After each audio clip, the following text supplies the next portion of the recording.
Et voilà donc nouvel épisode de Matnum pour le mois de septembre 2023. Comme à chaque fois, comme à l'habitude, je vais parler de photographie computationnelle par le biais du prétexte de mon utilisation des applications Camare, Vika, Darkcam, Digital Pola, donc qui ont toutes à peu près le même moteur de travail de l'image en termes informatiques et parler un petit peu peut-être du code ou de comment j'ai élaboré ces multiples filtres créatifs et simulations. Donc on commence tout de suite avec des images en Islande. L'image de gauche, donc là j'étais toujours dans le mode aléatoire, principalement de Camare, à chercher toujours des idées. Le mois passé, j'ai parlé de cette idée de vouloir faire un bracketing d'effets aléatoires. Donc ça c'est un petit peu en cours, pas encore vraiment d'exemple là, parce que quand on code en fait des applications, on doit un petit peu travailler l'interface utilisateur pour essayer d'intégrer des nouvelles options, même si ce n'est qu'un bouton qui propose cela.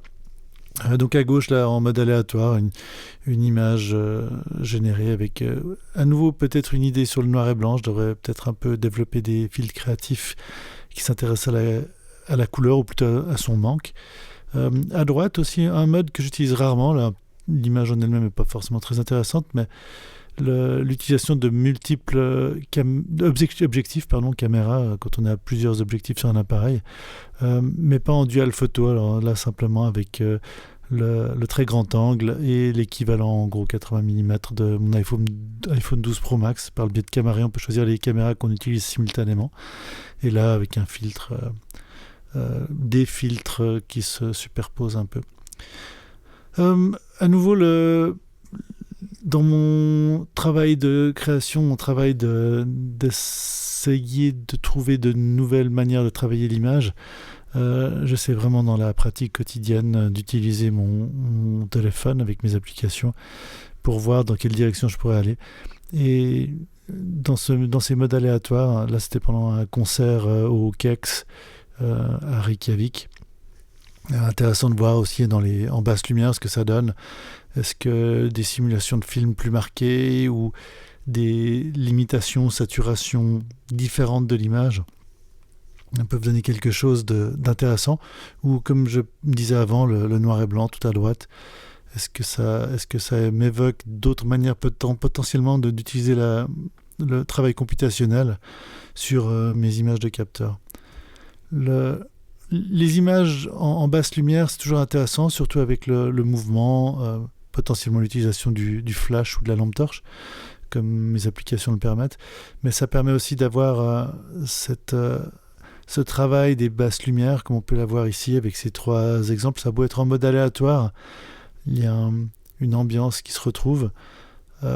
Et potentiellement, les simulations là ont un rôle assez important à jouer pour donner du corps, même si on n'a pas vraiment le détail des personnes. Ça crée vraiment une sensation, une sensualité qu'on n'aurait pas forcément avec le téléphone et son image brute d'emblée.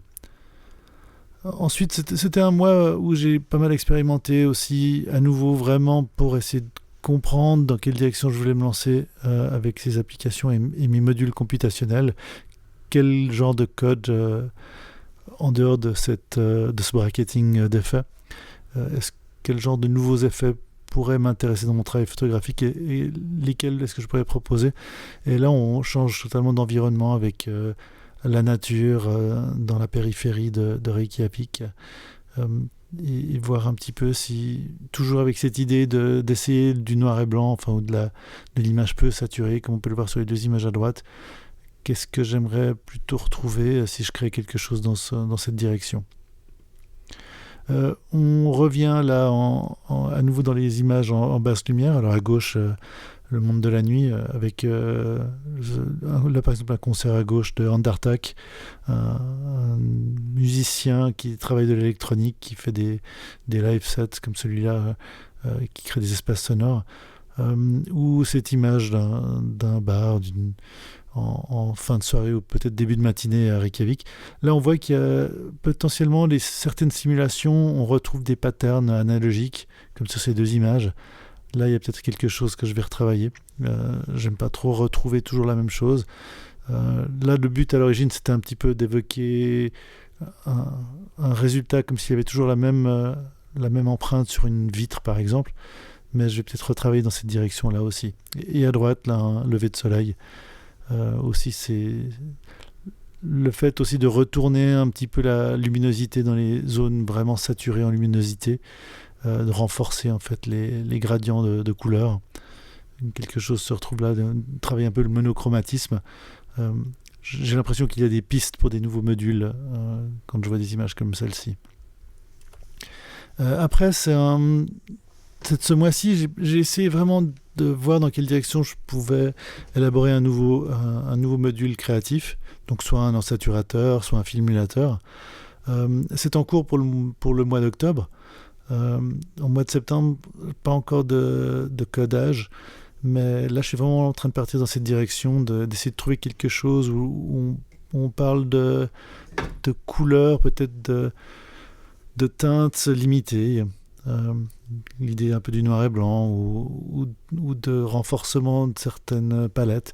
Là, à l'occasion d'un voyage en train, j'aime bien prendre des photos avec le flou cinétique de paysages.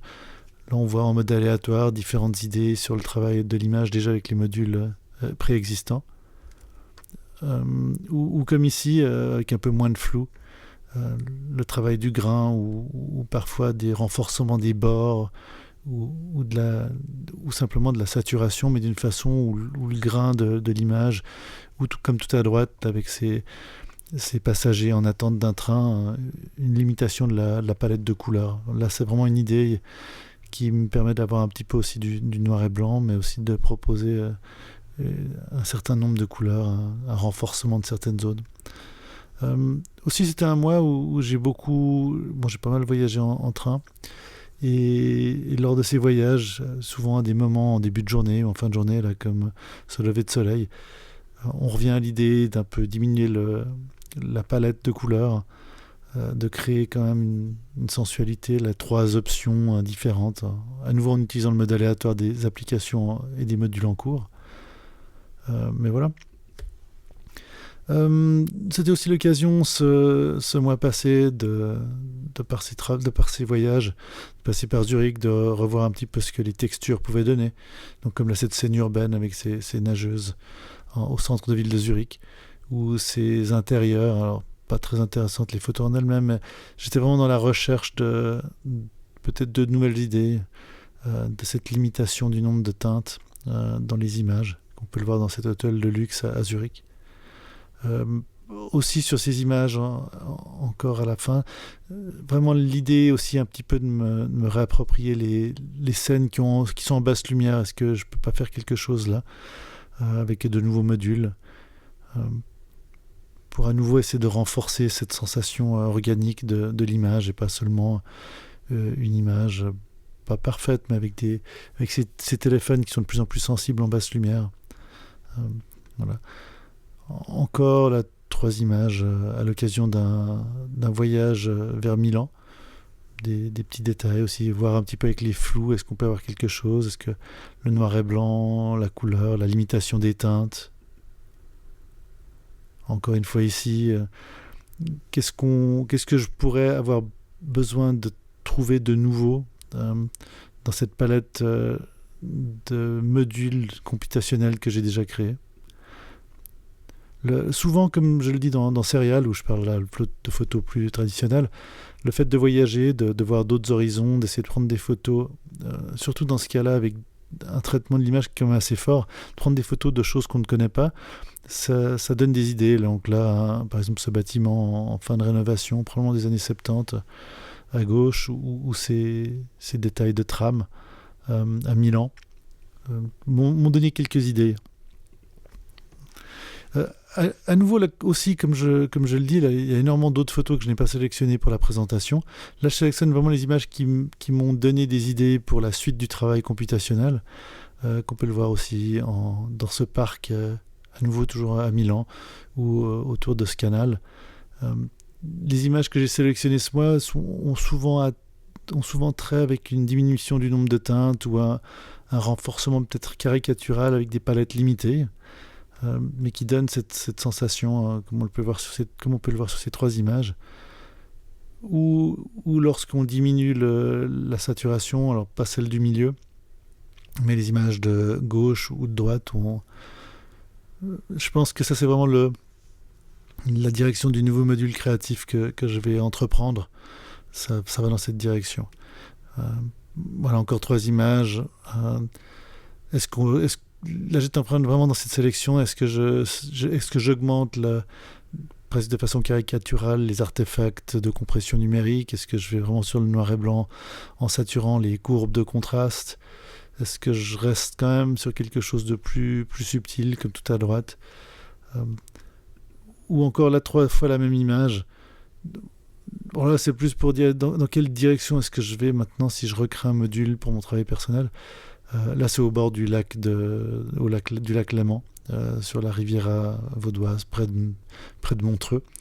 Comme on peut le voir, ça, comme toujours en matière numérique, ça a pas mal d'importance, le traitement de l'image.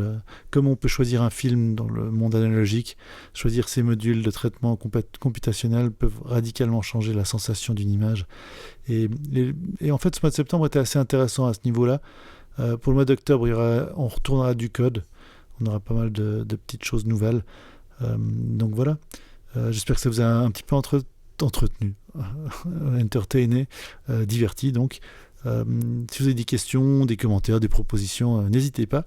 Et à la prochaine.